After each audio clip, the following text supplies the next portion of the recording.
여러분, 보통 우리가 의학적인 진단을 이야기할 때는 약간 어떤 완벽한 정밀성 같은 걸 기대하게 되잖아요. 막 고막처럼요. 아, 네, 그렇죠. 뼈가 부러지면 엑스레이에 그 하얀 선이 딱 보이고, 맞아요. 의사는 그걸 가리키면서 자, 여기 부러졌네요. 이렇게 하죠. 부러졌거나 아니면 안 부러졌거나 아주 깔끔한 이분법이거든요. 인간은 원래 그렇게 눈에 보이고 명확하게 딱 분류되는 걸 좋아하니까요. 네, 그런데 이 인간의 마음, 특히 뇌과학이나 정신분석의 세계로 발을 들이는 순간 그 명쾌했던 엑스레이 기계가 갑자기 고장난 것 같은 느낌이 듭니다. 맞습니다. 우리가 마주하는 마음의 풍경이라는 게 사실 흑백 논리로 나눌 수 없는 아주 탁하고 복잡한 진흙탕에 가깝거든요. 그래서 오늘 우리가 파헤쳐볼 자료가 아주 흥미롭습니다. 바쁜 일상 속에서도 핵심적인 통찰을 놓치고 싶지 않은 여러분을 위해 준비했는데요. 바로 이후경 정신건강의학과 전문의 리포트 프로이트 정신분석, 인공지능과 뇌과학의 시대에 다시 쓰는 인간 마음의 지도입니다. 제목부터가 아주 묵직하죠. 네, 많은 분들이 그 프로이트라는 이름을 들으면 약간 낡은 가죽 소파나 유효기간이 끝난 비과학적인 이론을 먼저 떠올리실 텐데요. 보통 그렇게 생각하시죠. 사람처럼 대화하는 AI가 일상화되고 막 뇌의 활동을 실시간으로 보는 fMRI가 있는 이 21세기에 굳이 100년도 더 된 지도를 꺼내든 이유가 뭘까 궁금해지거든요. 그게 참 아이러니하면서도 흥미로운 지점입니다.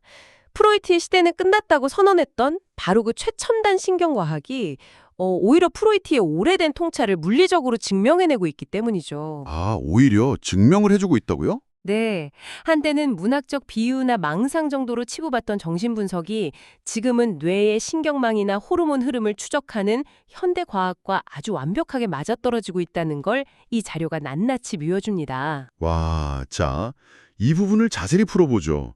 사실 뇌과학이 막 폭발적으로 발전하던 20세기 후반만 해도 학자들이 프로이트를 향해 아주 날선 공격을 퍼부었잖아요. 네, 엄청났죠. 대표적으로 앨런 홉슨이라는 뇌과학자가 있었는데요. 아, 네. 이분이 렘 수면의 메커니즘을 밝혀내고 나서 프로이트는 완전히 끝장났다고 아주 도발적인 선언을 합니다. 끝장났다. 완전히 쓸렸다고요? 그렇죠. 꿈은 그저 우리가 자는 동안 뇌관에서 튀는 무작위적인 전기 스파크일 뿐이다. 억압된 용광 같은 건 전혀 없다고 주장한 겁니다. 인간의 꿈을 아주 기계적이고 건조한 신경학적 부산물로 축소시켜버린 거네요. 맞습니다. 자는 동안 뇌신경 회로를 청소하기 위해 발생하는 뭐랄까 무의미한 방전 현상이 불과하다는 논리였죠. 근데 저는 그 대목을 읽으면서 이런 생각이 들더라고요.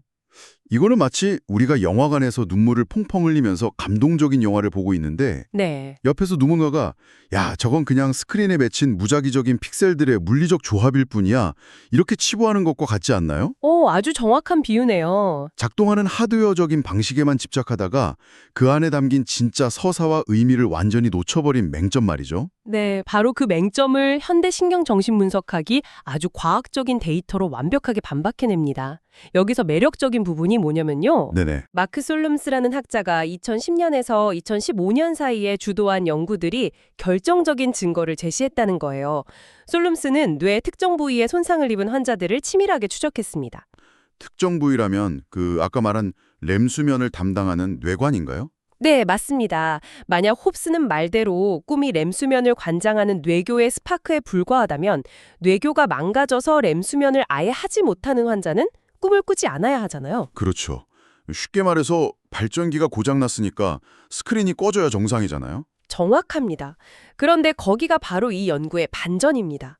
뇌교가 심각하게 손상돼서 렘수면 패턴이 완전히 사라진 환자들도 아침에 일어나서 자신이 꾼 생생한 꿈을 보고한 겁니다. 와, 진짜요? 그럼 꿈을 만드는 진짜 엔진은 아예 따로 있었다는 거네요. 맞아요. 반대로 뇌의 아주 깊은 곳에 있는 복즉 피지라 도파민 회로라는 부위가 손상된 환자들은 꿈을 완전히 멈췄습니다. 도파민 회로요? 거긴 어떤 역할을 하는 곳이죠? 거기가 바로 우리의 동기부여와 보상을 담당하는 곳입니다. 즉 무언가를 강렬하게 갈망하고 추구하게 만드는 핵심 신경망이죠. 잠깐만요.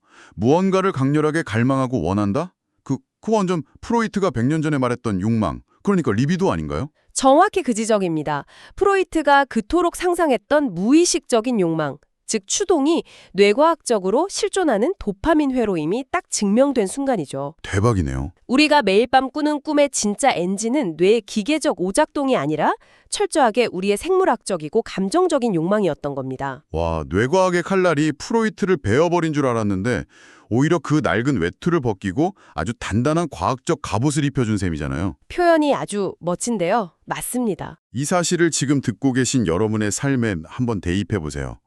어젯밤 당신이 꾼 꿈은 무의미한 전기 신호가 아니라 당신의 뇌 깊은 곳에서 무언가를 절실히 원하고 찾아 헤맨 생물학적 흔적인 겁니다. 네, 그리고 여기서 한 걸음 더 나아가면 심리학의 역사를 뒤흔든 엄청난 패러다임의 전환이 등장합니다. 또태요? 네, 꿈의 원동력이 욕망을 하는 걸 확인했다면 대체 그 욕망과 감정은 뇌의 어디에서 어떻게 생겨나는가 하는 질문으로 이어지거든요. 아, 근원지를 찾는 거군요. 2013년에 앞서 언급한 마크 솔름스와 감정신경과학자인 자크 팡크셉이 의식적인 이드라는 가설을 발표하면서 기존의 상식을 완전히 뒤집어 버립니다. 잠깐만요. 의식적인 이드요? 제가 알기로 그 고전 정신분석 이론에서 이드라는 건 그냥 캄캄하고 맹목적인 무의식의 구덩이잖아요. 네, 그렇죠. 반대로 자아, 그러니까 에고만이 이성을 가지고 그 구덩이에 의식의 빛을 비추는 영역이고요. 근데 이드가 처음부터 의식적이라니 이거는 완전 앞뒤가 안 맞는 모순 아닌가요? 100년 넘게 심리학계 전체가 그렇게 믿어왔으니까 당연히 충분히 제기할 수 있는 의문입니다. 이성은 의식이고 본능은 무의식이라는 이분법이었으니까요. 맞아요. 하지만 자크 팡크셉의 연구가 이 공식을 산산조각냅니다. 연구진이 선천적으로 대뇌 피질이 없이 태어난 그 수두증 아이들을 관찰했어요. 대뇌 피질이 없다고요? 거기가 이성이나 논리, 언어를 담당하는 곳이잖아요. 고전 이론에 따르면 자아가 자리 잡는 의식의 집이고요. 그렇죠. 이 아이들은 뇌의 껍질, 즉 이성적인 최고 사령부 자체가 없으니까 기존 이론대로라면 아무런 의식도 감정도 없어야 정상입니다. 텅 비어 있어야겠네요. 아, 이성을 담당하는 대뇌 피질이 아예 없는데도요? 네, 그 감정들이 흘러나오는 곳은 바로 뇌의 아주 깊은 안쪽, 뇌간 상부어 변연기였습니다. 거기가 바로 고전 정신분석에서 말하던 원초적 본능, 이드의 자리거든요. 세상에, 그러니까 이드는 어둡고 눈먼 충봉 덩어리가 아니라 날 것 그대로 생생하게 살아 숨쉬는 감정적인 의식 그 자체였던 거군요. 바로 그겁니다. 그럼 우리가 그토록 똑똑하다고 믿어왔던 대뇌 피질, 즉 이성적인 자아는 대체 무슨 역할을 하고 있었던 거죠? 여태까지 주인이 자아인 줄 알았는데요. 패러다임이 바뀐 거죠. 대뇌피질은 스스로 의식을 만들어내는 곳이 아닙니다. 그저 그 깊은 뇌관, 즉 이드에서 뿜어져 나오는 원초적인 에너지를 받아들여서 표상을 만들고 기억을 저장하고 정보를 처리하는 일종의 무의식적인 램 역할을 할 뿐입니다. 컴퓨터 램이요? 네, 쉽게 말해서 이드가 감정을 온몸으로 느끼는 진짜 주인이라면 자아는 그 주인의 감정을 세상의 맥락에 맞게 해석하고 저장하는 비서인 셈이죠. 와, 자아가 주인이 아니라 무의식적인 정보 처리 장치인 램에 불과하다니 이거 정말 기가 막힌 비유네요. 근데 이렇게 뇌 구조에 대한 이해가 완전히 뒤집히면 환자를 치료하는 방식도 완전히 달라져야 하는 거 아닙니까? 네, 임상 현장의 목표 자체가 근본적으로 수정되었습니다. 과거의 치료는 막 캄캄한 무의식의 구덩이를 파헤쳐서 그 숨겨진 억압을 찾아내자에 집중했거든요. 무의식 파헤치기? 하지만 이드가 이미 항상 깨어있는 정서적 의식이라는 걸 알게 된 지금은 접근법이 다릅니다. 환자가 느끼는 고통은 억압돼서 모르는 게 아니에요. 그럼 뭐죠?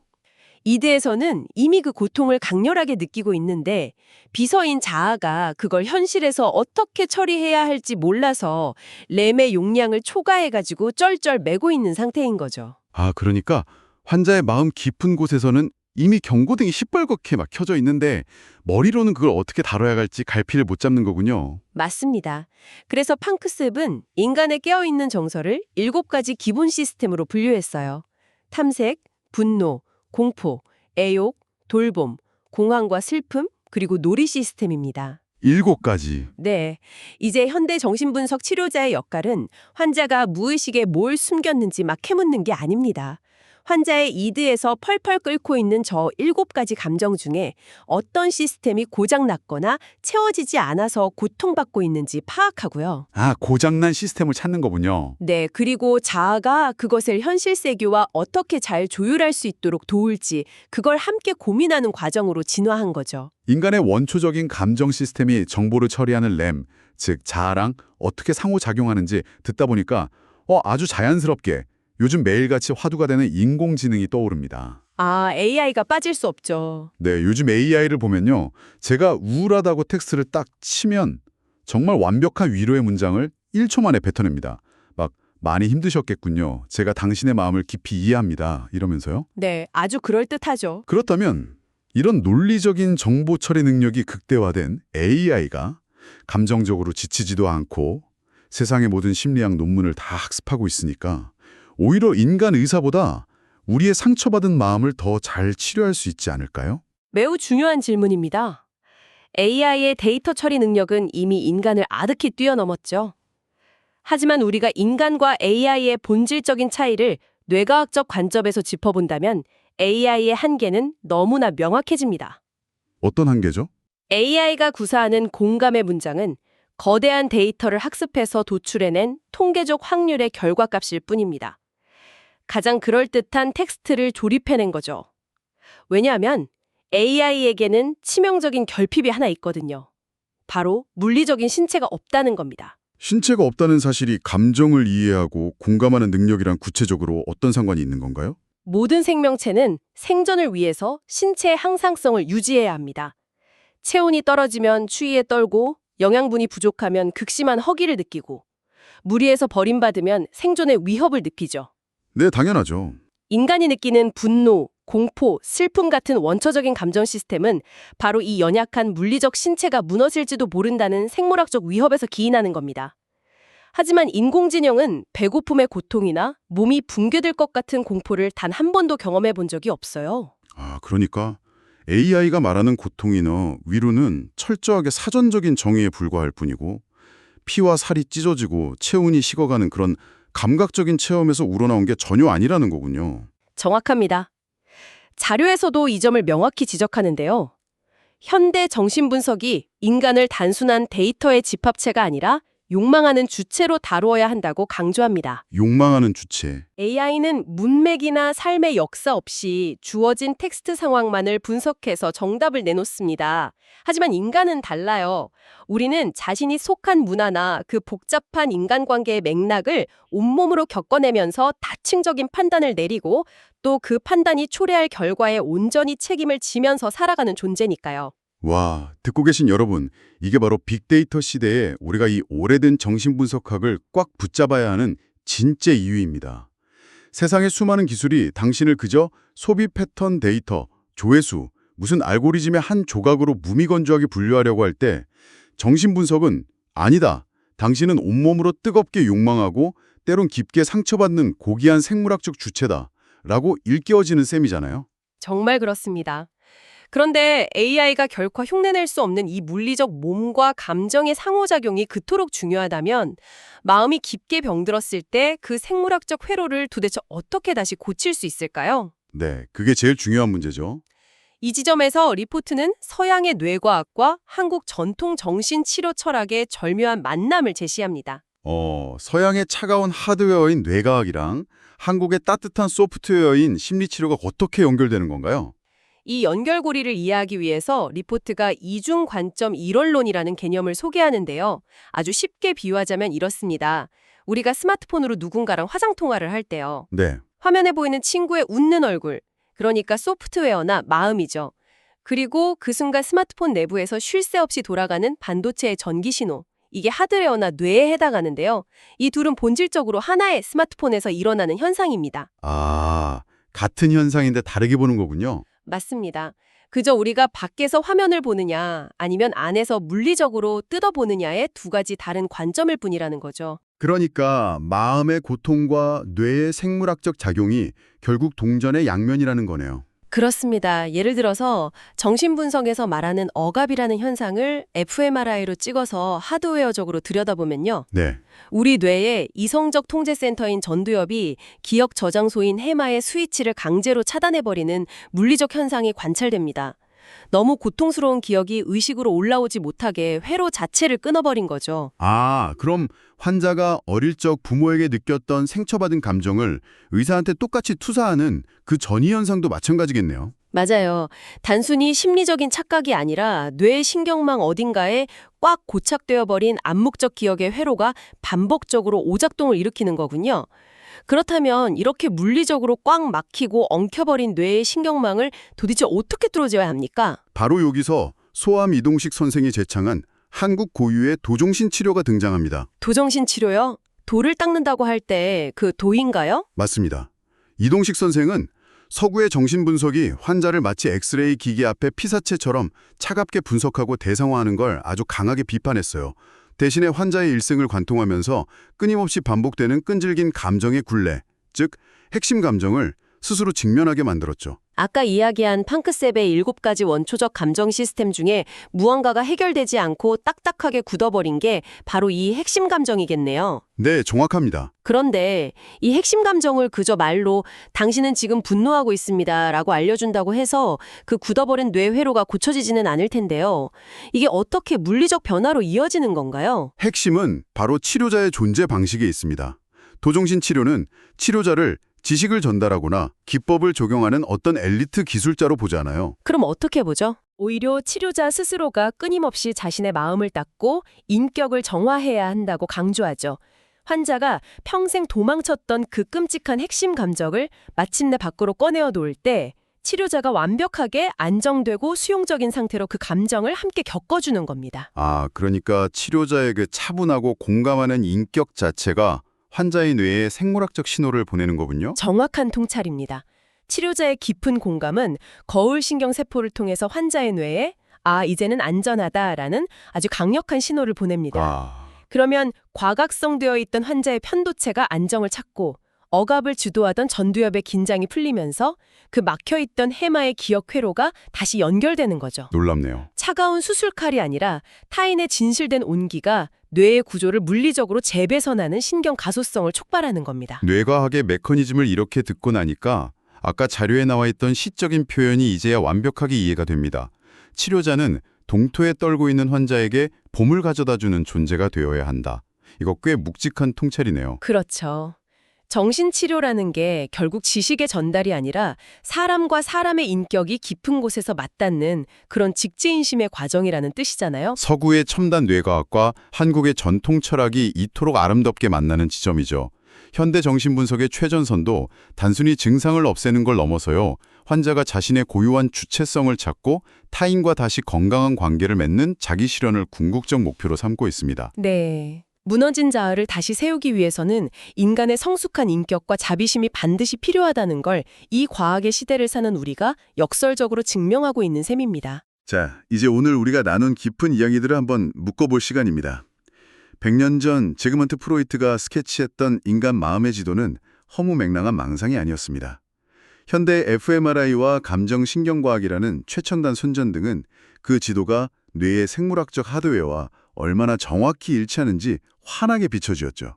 맞습니다. 우리의 의식은 그저 차가운 정보 처리가 아니라 뇌관 가장 깊은 곳에서 펄펄 끓어오르는 뜨거운 욕망과 감정의 산물이라는 것을 오늘 확인했습니다. 네, 그리고 모든 것을 효율성과 통계적 데이터로 환원하려는 거대한 인공지능의 물결 속에서 우리 인간은 하나 픽셀 조각이나 알고리즘이 아니라 생물학적 결핍과 고통을 품고 살아가는 주체임을 다시금 깨닫게 되죠. 처음에 우리가 인간의 마음을 엑스레이 기계처럼 명확한 이분법으로 보고 싶어하는 심리를 이야기했었잖아요. 네, 그랬죠. 하지만 마음의 풍경은 깔끔한 흑백 사진이 아니라 수많은 색깔의 감정들이 엉켜서 소용돌이치고 또 타인과의 관계를 통해 끊임없이 모양을 바꾸는 아주 생동감 넘치는 풍경화라는 걸 배운 시간 속탐구였습니다. 아주 훌륭한 요약이네요. 오늘 이 시간을 마치면서 지금 듣고 계신 여러분께 이 자료가 남긴 여운을 바탕으로 아주 도발적인 화두를 하나 던져드리고 싶습니다. 네. 만약 머지않은 미래에 극도로 발전한 인공지능이 당신의 지난 10년간의 모든 카카오톡 대화 내용, SNS에 올린 글, 심지어 스마트워치에 기록된 심박수 패턴까지 싹 다 분석해서 소름 돋을 정도로 완벽한 정신분석적 해석을 장문의 텍스트로 보내온다고 상상해보세요. 어우, 상상만 해도 대단한데요? 과연 그 완벽하고 결점 없는 데이터의 나열이 때로는 서툴고 말도 더듬거리지만 자신의 삶과 인격을 걸고 당신의 아픔에 진심으로 공감하면서 신경망을 다독여주는 그런 인간 분석가보다 당신의 얼어붙은 마음을 더 잘 녹일 수 있을까요? 참 많은 걸 생각하게 하는 질문입니다. 효율성과 기술이 지배하는 이 세상에서 우리의 엉킨 마음을 치유하고 뇌를 다시 뛰게 만드는 진짜 힘은 대체 어디에서 오는 것인지 오늘 하루 찬찬히 생각해 보시길 바랍니다. 오늘 우리가 함께 펼쳐본 이 인간 마음의 지도가 여러분 각자의 내면을 깊숙이 탐험하는 여정에 작지만 의미 있는 나침판이 되었기를 기대합니다. 바쁜 일상 속에서도 의미 있는 통찰을 찾아 저희와 함께 고민해 주신 여러분 감사합니다. 당신의 마음속 꽁꽁 언 통토에도 따뜻한 봄바람이 깃들기를 바라며 오늘의 탐구를 여기서 마칩니다.